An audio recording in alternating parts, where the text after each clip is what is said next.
Hello and welcome to the Network Security Podcast, episode 250 for August 6, 2011. We are coming to you sort of live from DEFCON on Saturday night.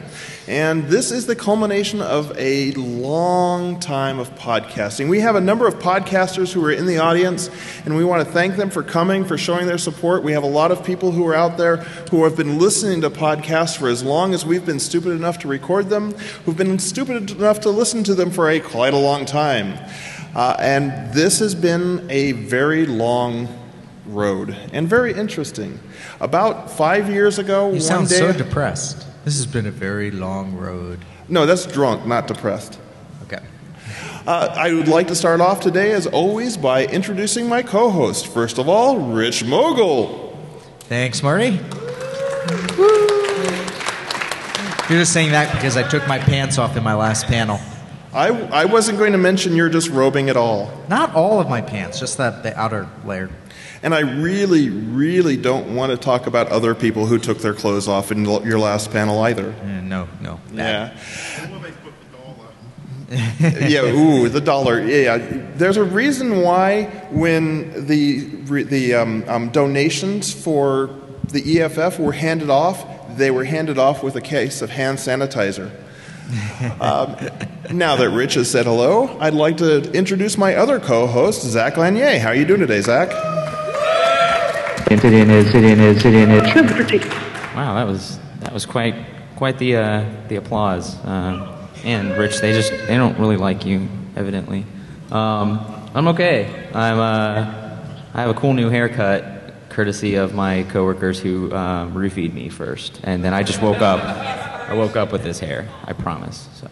Does your girlfriend like it? She approves. As long as she approves, I don't care what the rest of these people say. Well, you know, I started this podcast about 5 years ago, as I was saying, and it started one day because I'd listened to a bunch of other people talk about what interested them. I'd heard people talk about the things that were going on in their lives that had nothing to do with security. And then I heard this thing called Security Now, and I realized, you know, I could probably talk more directly to people who were interested in security than they could, and even if I couldn't, I would get some feedback on how I could improve my own security career. Now, that went on for a couple of years, and then one day I went, you know, I'm really getting burnt out on this. And at that point, I turned to a friend of mine who had just left Gartner and said, you know, Rich, you really can talk. You talk a lot. In fact, sometimes we have a hard time stopping you from talking. And would you come on the show with me and talk for a little while each week? We do this half hour. I do this half hour thing. I think it would be a lot better to have you talk to me and us bounce ideas off of each other rather than just me talking. And Rich said something. What were you going to say, Rich? No, we were just trying to figure out why the hell we agreed to do this. You know, I've been trying to figure that out 4 years ago in my case. And, I was going to say, I've been trying to figure that out for 4 years. And then a couple of years ago, we had a ticket to give away to DEFCON and to Black Hat, and we said, hey, would one of our listeners like to come in and do this and do some podcasts, do some interviews from DEFCON and Black Hat? And this guy named Zach Lanier just kind of said, I'll do it. And ever since then, Zach, you've been a valuable member of the podcast. I don't know if I would say valuable, but no, I was about to not be employed, so I figured, hey, what better time than now to join Network Security Podcast? Just in time to be a professional podcaster, move back in with your parents after losing your job? Yeah, well, okay. I mean, I figured, this fails, I can just go into, be a social media strategist or something. And, 4 and 5 years ago, there weren't a lot of podcasts out there. There weren't a lot of people who were willing to put their voice out there. But over the time, it has changed considerably. It's no longer just a few people. There are a ton of podcasts out there. There are some very good security podcasts. In fact, there are some that I will unashamedly say are much better than anything we do. And hopefully tonight we'll take a couple minutes to get some of those people up on stage and talk to you. Who should we start with? Who's here? Well, only one of them seems to be here right now. And he's sitting in the front row. And I know you want to play with your phone more, and it was important. So come on up. We would like to invite up to the table Chris John Riley.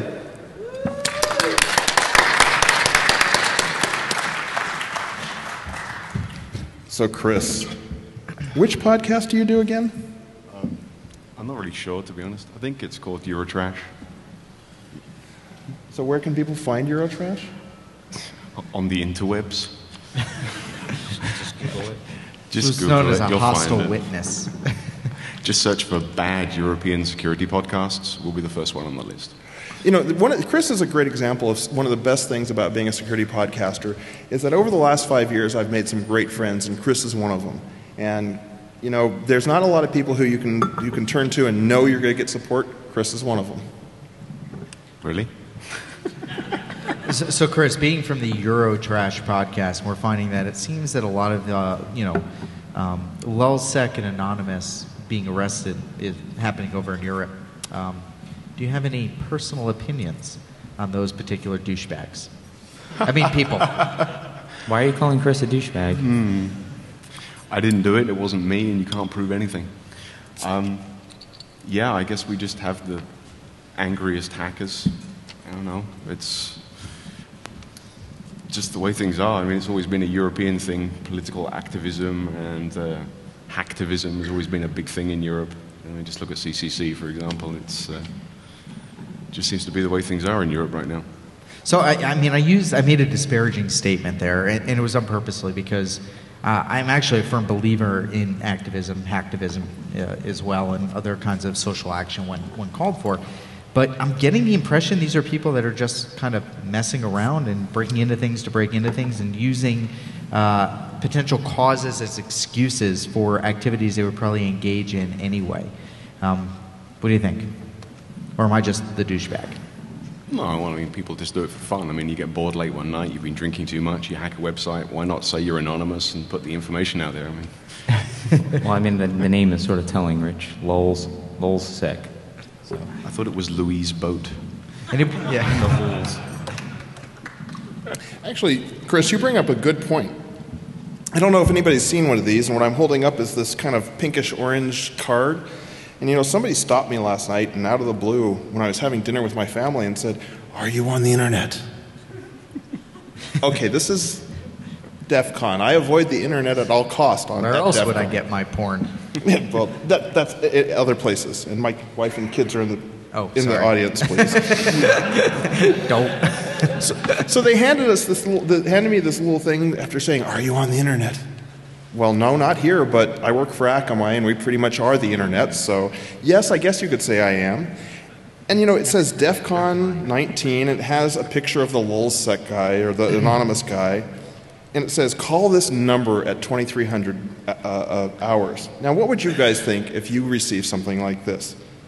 Does the word trap, does the word, "Oh, this is going to be weird," come to mind at all? Let's call it right now. Actually, okay, so the number is, and you might want to write this down because... Wait. Let me get my phone app up. You guys can call it at 2300 too, because quite frankly, I think it's a trap, but if we can DOS them or DDoS them, I think it would be kind of funny.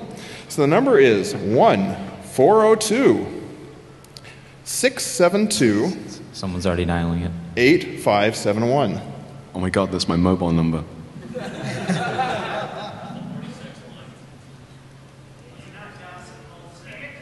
I was going to say, I heard from... 我们是 LulzSec， 但是我们在中国，所以请给我们打电话。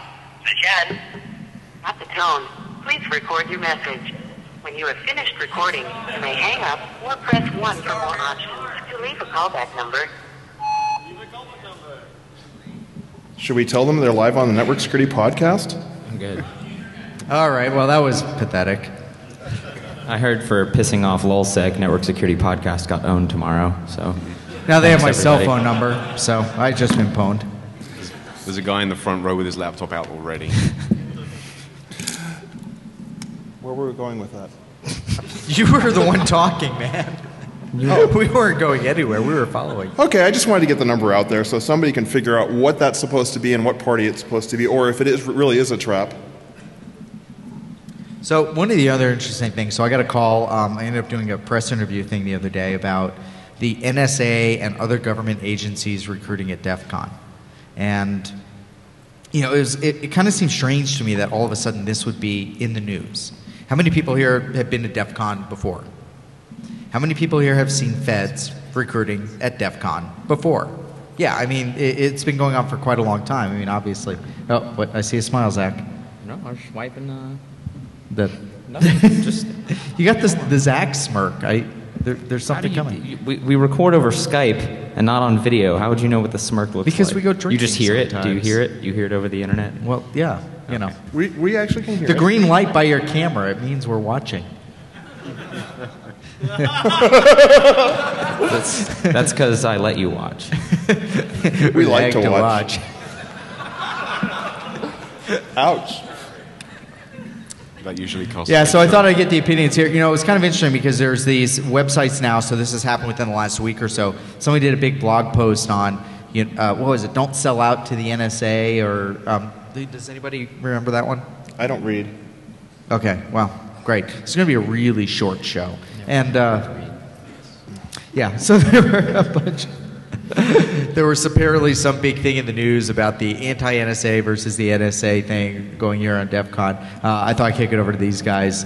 Any opinions on that? Are you a sellout if you actually go try and get employed to do security and you just happen to also enjoy going to DEFCON? You know, if they want to recruit my kids, I don't care. Oh, come on, please, say something. Go. Banana hammock.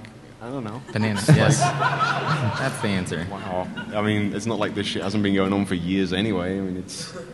And since when has the news been important? I mean, face it, I've seen American news. Trust me. Oh, yeah, so... It's not valid. Rupert Murdoch. News of the world, yeah. So Chris, actually, to get you to get you talking, Chris, why did you start the Eurotrash podcast? What was the impetus for that? I listened to the first episode of the NetSec podcast and thought, wow, I'm sure we could do this too. I don't know, it seemed like the good thing to be doing. Everyone was podcasting, and I just thought I could be internet famous if I do this. Uh-oh. So, yay, I'm internet famous. For those who are listening to this after the fact, Paul and Larry just walked into the room and are launching hundreds of, not shmoo balls, but core security They're balls. launching Paul balls. All throughout the room. People who want to play with Paul's balls. Yeah. Everybody agent wants to play with deployed. Paul's balls. Who hasn't wanted to take one of Paul's balls to the face? So now we will have a moment of chaos while Paul throws his balls all around the world. Is this like a competitive thing? Like you just come in and ruin our podcast? Because, like... Yeah, you can't make it suck more, can you, Zach? I mean... And now for a commercial break. By the way, Spawn, do not throw all those balls up here. By Spawn, he means his children who are in the audience. And You are the only two I have control over. Derailed my focus. all right, Paul, Larry, stop with the balls. Get up, come Get on up here, stage Paul, Larry.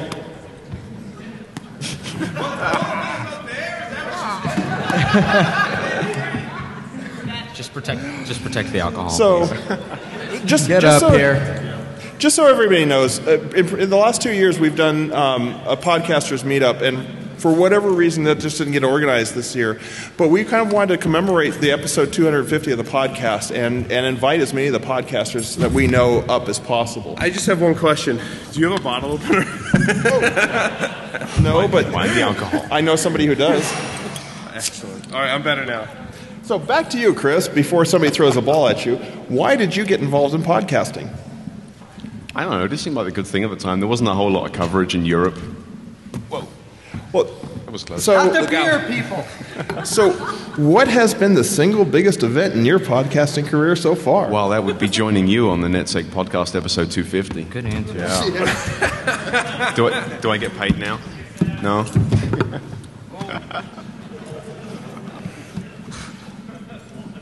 $5, $10 for whoever hits the beer. People, what about not the beer do you not understand? If they can get it, they can get it. I don't want Okay. balls. So, Paul and Larry, now that you've joined us. Okay, for those that don't know, this is Paul and Larry from the Paul.com Security Podcast. Paul and Larry. Oh, that's nice. Paul likes taking balls to the face. Paul got a face in shot in New York. Vegas. And, oh, sorry, you brought your family here. For those that don't know, I think Paul and Larry got started just before Marty did. Nice one. They were the first one. They were the first real security podcast, as opposed to Security Now, which is not really a security podcast. They started about 3 or 4 days before I did, I think. Well, actually, you guys recorded several weeks before I did, but didn't publish till weeks later. Yeah, we still had to figure that out. Yeah, we're still working on that, actually. Yeah, we had to figure out how to do a podcast, like how to publish it and all that stuff. So. You're still figuring it out. I've heard the editing quality that you guys have. That's how lame we are. It took us 5 weeks to learn how to use Audacity. So what made you guys decide to start podcasting? Well, for me, I gave a regular presentation to a university that I worked for on like the latest computer security news and stuff. So for whatever reason that ended, and my coworker, who was referenced on the show as Duxta, said, "You should do a podcast." And then we did. Heads. So that's how we got started. Yeah, so what it was in the beginning was just a bunch of security guys getting together at a conference or on a Friday night and having beers and talking about, hey, dude, did you hear about X, Y, Z? And well, maybe we should record this. Maybe someone else would want to listen to this.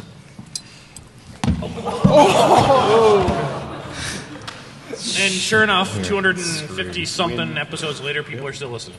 Yeah, what number are you guys on? 254. Oh, I don't know. 54 is coming up, maybe. And so what's the biggest event that's happened to you because of podcasting? I don't know. That's a good other than question. your job.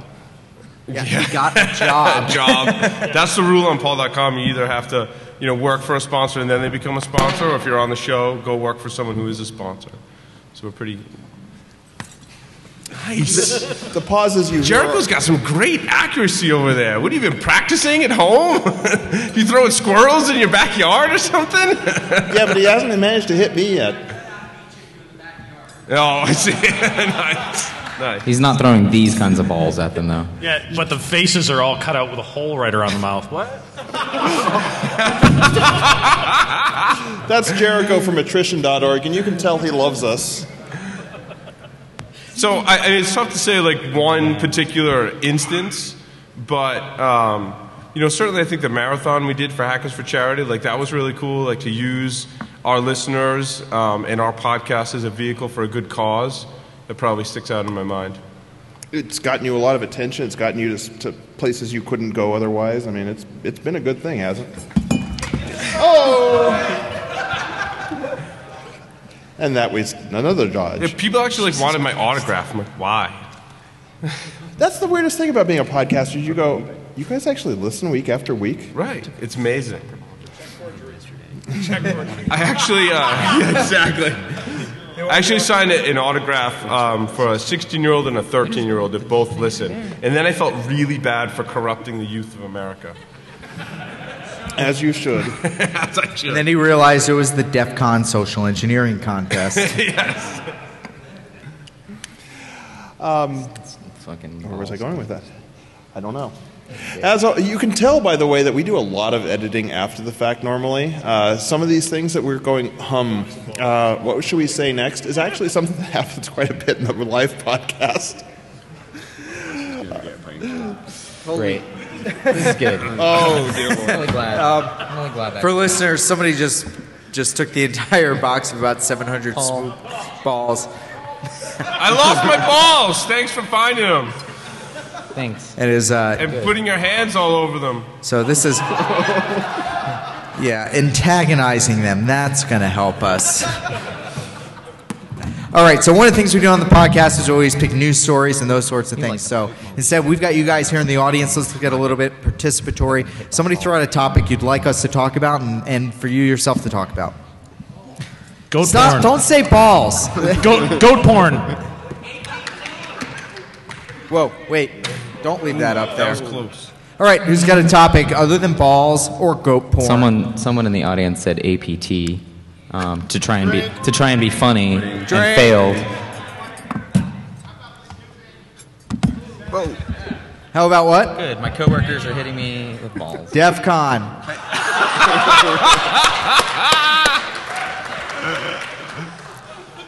He shoots, he scores. Who What? brought the balls anyway? You know what? Yeah, so that's a good one. So we're on the late into the basically the third day or the second full day of DEFCON. What have you guys seen so far that you liked? Fail panel. Fail panel. Anybody at the fail panel? That was a nice How the hell did that come from behind my head? Yeah, we made $800 for the EFF by you guys buying waffles. So, beer waffles, let's be clear. And if you want to put more money up here, What? Blue waffles? Yeah. Good. Okay, I lost that one. Just leave them up here. So I'm going to cut it over to these guys. Paul, Larry, start The with. go-go dancers at the I-bar. Yeah, nothing reminds me more about the importance of my job as a parent of two daughters than coming to Vegas. What about you, Zach? What's stood out for you so far with DEFCON? This. No, seriously. Seriously, this is the only thing I've really gone to. No, it's I like the venue. We've somebody said kind of is weird that they would pick a hotel that they've already outgrown. So I don't really know where they could go from here. But it's good. It's a good venue. I watched a couple talks on television. That's really the extent of my DEFCON experience so far. So this is becoming informative. Chris? Oh, this is going to be really informative. I didn't even know there were talks at DEFCON. I thought it was just like a big drink-up thing where everyone gets together. Oh! You guys are really good shots. It's not good. This is turning into the ShmooCon podcasters meetup all over again. It's like watching a tennis match. not the beer. Oh, this is getting. All right, so I took a soccer ball to the face yesterday. I would like to not have that happen again. So Not the that'd be face! great. Just gonna go under the table. Wait, you have no idea how loud that is, right? Save them for the end. Yeah, we have a really important thing to play toward the end, and if we don't get to that, Yeah, we'll let the shmoo balls go. You can throw core impact balls. When that happens. So. What was that? Poor impact balls. That is what I said. Okay, so we got one more podcaster to bring up, Mr. Joseph Sicoli. Now, one of the sincerest forms of flattery is imitation, and nobody imitates the Network Security Podcast more than Southern Fried Podcast. Wait, he didn't tell you he's on Paul.com now. Didn't you see Twitter? Yeah, didn't you see the picture? I know that he was on. I'm on Paul.com now. Like I've been hanging out with him all weekend. Well, Big round of applause. Yeah. You were also on the Network Security Podcast for a little while as we traded you for Zach. Martin, Indeed. There's an audience member question. Marty? We have a question from the audience. Question from the audience? That's not going to go well. Oh, not Jericho. Nobody wants to hear from Jericho. Oh, and Jericho says if every podcast he got to throw stuff at us, he'd listen more. I thought exotic liability was all about people getting hit in the face with balls. So, while being drunk. Who else is here? Where's Jaded? Is Jaded Security? You're Jaded Security? Oh, you're the co-host. Where is he? Is your other half? Who's throwing these things? Come on up here. Come up here and take some balls in the face.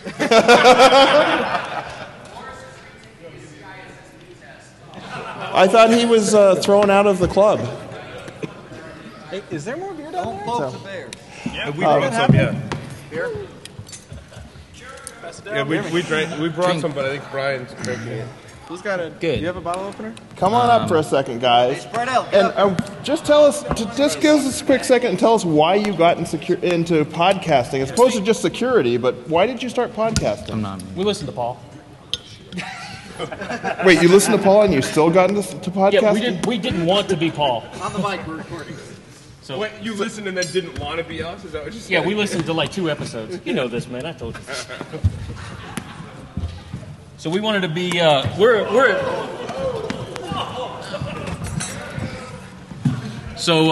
a daily podcast. So we do it Monday through Friday.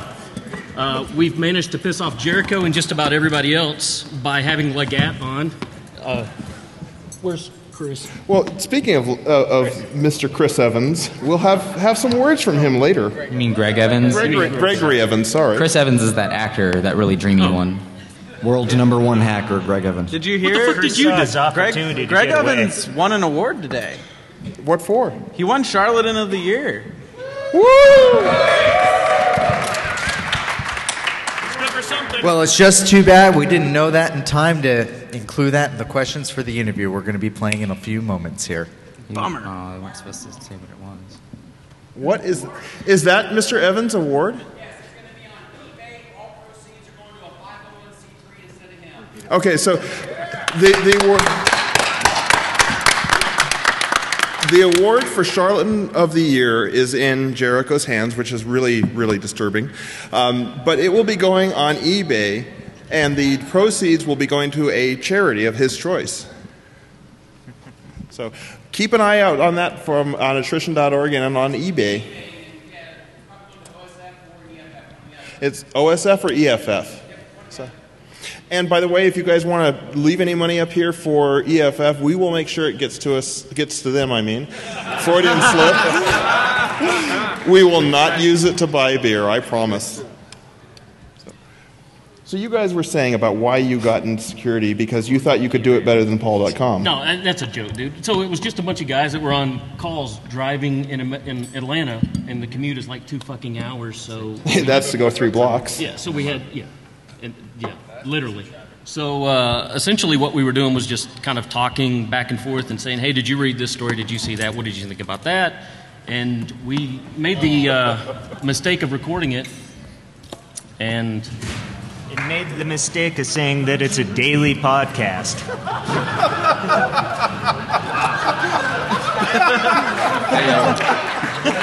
Paul lost his balls. Paul's balls have been scattered all over the place. Order by taking the ball. Oh! You're Good. making me take balls. This is dangerous. There's a reason why Shmoo do I get balls hazard are pay generally for this episode? Kept to ShmooCon. You don't using Rick. Protect your laptop or protect his face. One of the two. Stand in front of him. I don't need his ass in my face. So, Rich, we have some recording we would like you to hear of an interview. This is similar to an interview you guys have done. We only have a few minutes for it, but we would like to hear your guys' how to put it, reaction to some of the things that Mr. Gregory Evans has to say. Now, we had a half an hour to talk to Mr. Evans a couple weeks ago, and in that half an hour, we got to ask 3 questions. Three questions. Because we found out that when you ask him a question, unless you are willing to interrupt him in the middle of a tirade, you're going to keep hearing his answers again and again. And by the way, the panel is required. Hello, Mr. Evans. This is Martin McKay from the Network Security Podcast. Hey, how are you? I'm doing fine. I wanted to let you know I've got my co-hosts Rich Mogul and Zach Lanier on the phone with me. Okay. Hello, everyone. We're playing this in the entirety so you can can hear it all. podcast? No, this is usually a half-hour podcast, and we're probably only going to do about a 15 to 20-minute interview. Okay. All right. And what are we going over again? Basically, we wanted to talk about you and your company because You're obviously listed as the world's #1 hacker. Well, I'm not the world's #1 hacker. One reporter turned around, we had this conversation, took it and ran with it, even with the book. So I tell that to everybody before I do. Now, remember, this is an individual who wrote a book, How to Become the World's #1 Hacker. A report. That is so false. I haven't hacked in years. Oh, okay. Outside of, a controlled network. So I got people who work for me full time that do all of that, but no, I am so far from the world's #1 hacker. So, but with that being said, we can go ahead and start this if you like. Yeah, and if it's okay, we might just ask you about that anyway. Yeah, I'm going to fast forward a little bit. Yeah, Just more of the same anyway. So now, some of you guys have also interviewed Mr. So this is Mr. Martin, Evans, and Rich and Zach, and we're here. What? You guys have also interviewed Mr. Evans, and Did you get a chance to hear that? What's that? Did you get a chance to hear our interview? I listened to part of it, especially the end where everybody started laughing the moment he disconnected. Here today talking to Gregory Evans, who is the CEO of Legat Security International. How are you doing today, Mr. Evans? I'm doing great, and thanks for having me. So, Mr. Evans, let's start with a little bit of your background. I mean, you were convicted of hacking in the 90s, and how has that led you to a security career, and how has that shaped your views of security? Well, let's back up some. The first time I got in trouble was in the 10th grade, and my parents had to pay back $30,000 to AT&T then in order to keep me out of jail. We used the school's computers, and we were using school's computers to make free phone calls and having it billed to a third-party number. And a friend of mine who was a programmer, and we were working on COBOL at the time, so that tells you how long ago. This was in the 80s. He was a software writer, and he wrote it so it would randomly, bill to a third-party company. So even here he's disavowing having done the actual act. Same company. What? Even here he's disavowing having done the over actual and over, which was the Taco Bell Corporation. So at the end of the month, Taco Bell Corporation received like a... Not Taco Bell. The Taco Bell Corporation. $100,000 phone bill. So, and they traced it back to myself and my co-conspirator, let's say, and this was in the 10th grade. And that's when I got in trouble, and I had to leave school, and I ended up going, because my parents were separated, and I left Maryland and went to Germany, and I lived in Germany. And that's where I learned to hack some more when I got hooked up with the guys at the Chaos Club. I don't know if you're familiar with them. The Chaos Club, by the way. They're not to be confused with the Chaos Computer Club, but the Chaos Club.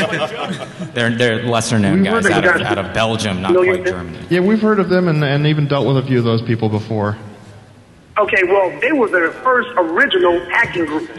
See, it's funny because most of the people, when I was doing hacking, I was told years ago, is that one thing you don't do is go around bragging about your hacks.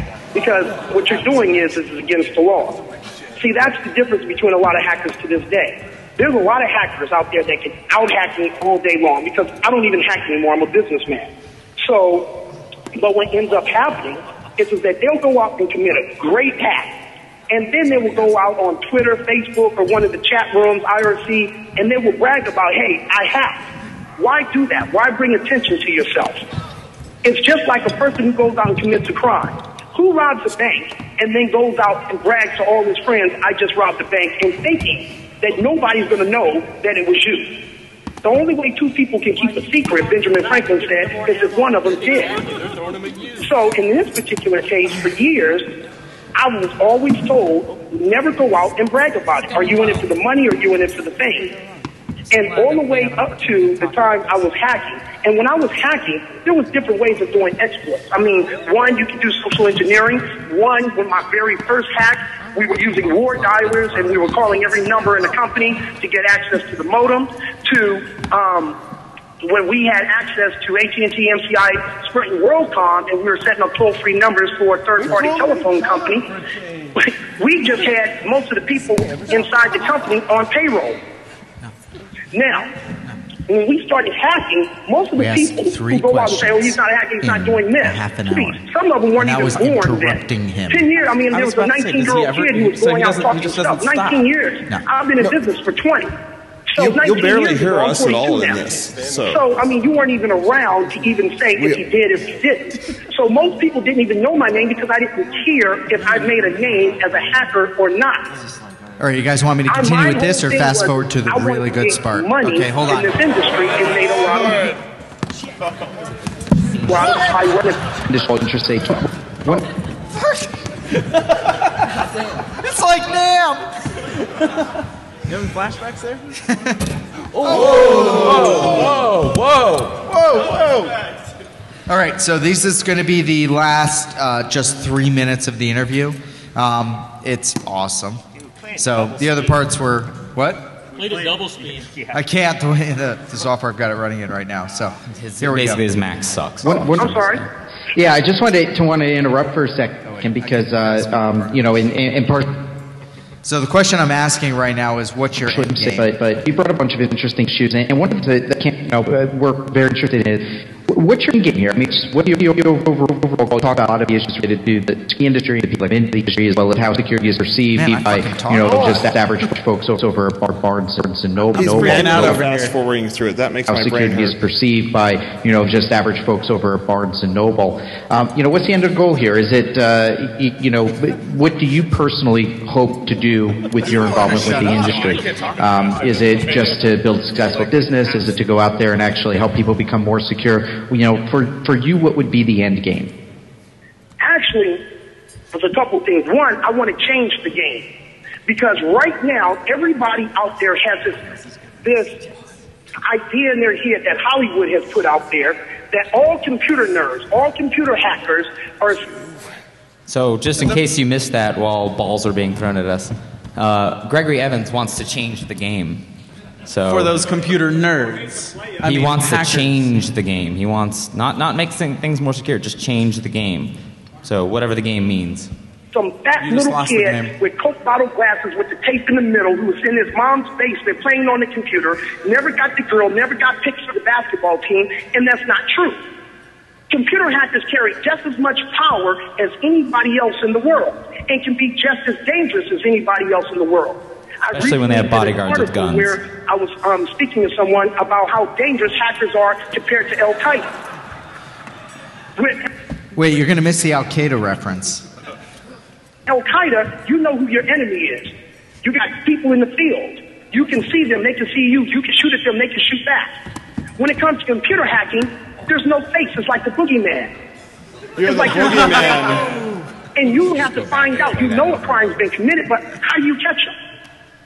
So my whole end game is to bring more light to look, computer hacking is here to stay, and you guys, all you guys who went around and picked on those computer nerds in high school, now these guys have power.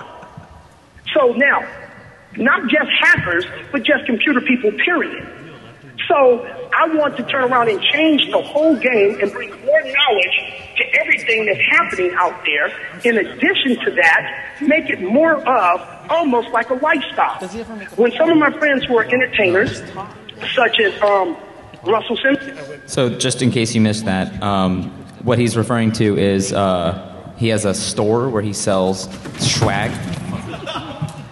Effectively swag that you can wear to talk about how awesome of a hacker you are, including some of them feature the faces of some of the people in the audience. But wait, Zach, didn't he say that there were plenty of people who could out-hack him? Well, no, the thing is, it's wrong to go and talk about how awesome of a hacker you are unless you're buying a shirt from him that talks about how awesome of a hacker you are. Oh, that makes perfect sense. Well, and he's never been to DEFCON, has he? I think we've given this asshat too much floor space already. Yeah. But don't you want to hear the part where he's hanging with Russell Simmons and Puffy? It comes up in just within the next 30 seconds. You want to call them these days?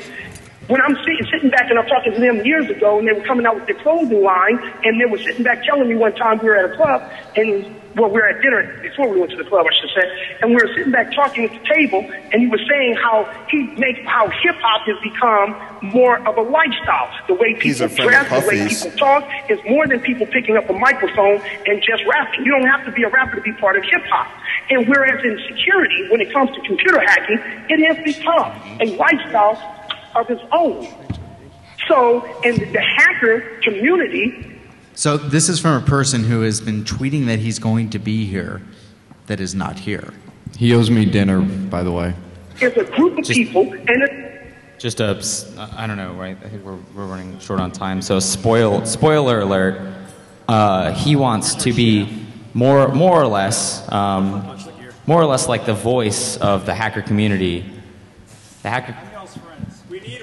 Yeah, you guys do. Absolutely. So he wants to help change the game so that people recognize how powerful hackers are, and he's going to be the one to do it. So, whatever that means. While wearing super cool swag. Yeah. Well, I mean, his parents had to repay already. How much, whatever he said, $30,000 or anything else. Were you done? Was that it? Well, we've got more, but I think people are tired of the interview already, so we can move on.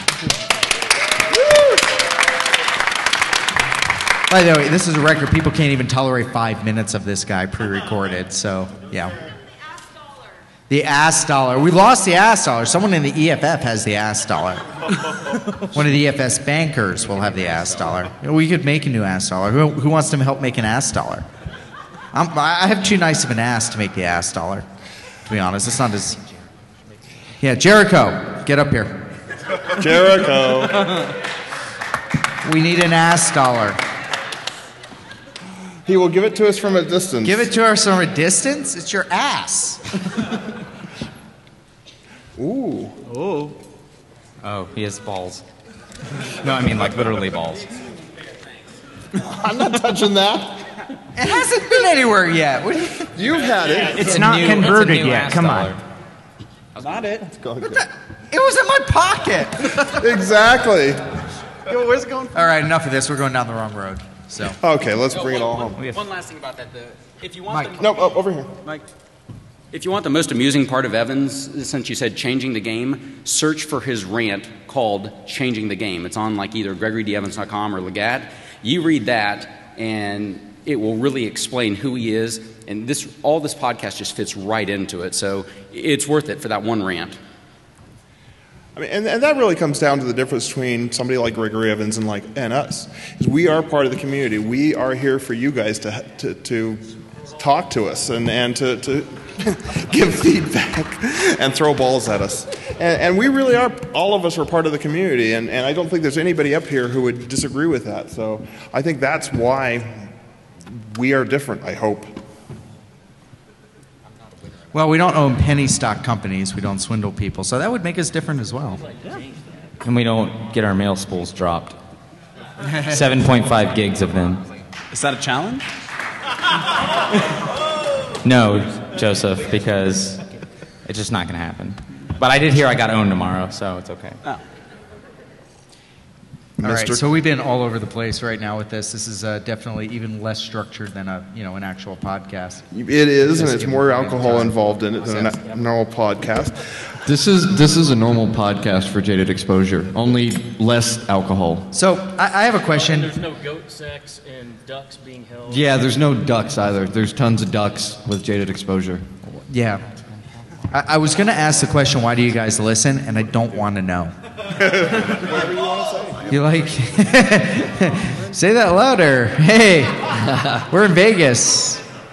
What? Eternal optimism. In other words, you think we might get better someday? Yeah, not going to happen. Everybody up here is just Rich, Zach, and I. After 250 episodes, no. Yeah. Well, just before we wound this thing up, I couldn't let 250 episodes go without buying you a present, and I saw this, and I just couldn't not buy it, so... It is signed, but I couldn't find Rick Astley, so I got Rick Hayes to sign it instead, so... Never gonna give you up, never gonna let you down. I've never seen one of these. What is it? It's broken already. Don't worry. It will never be played.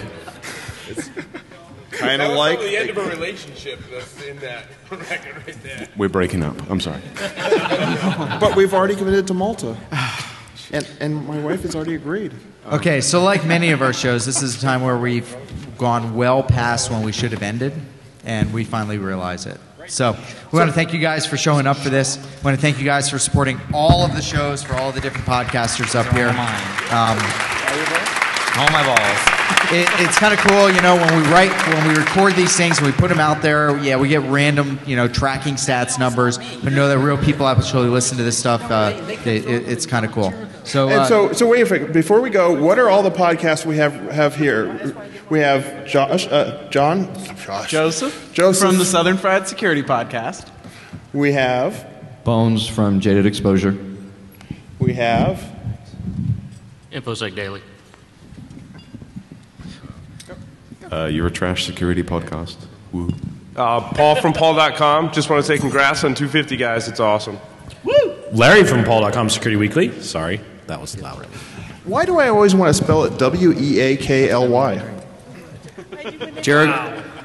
Jericho, I've listened to less than 5 podcasts in my life. That's an award.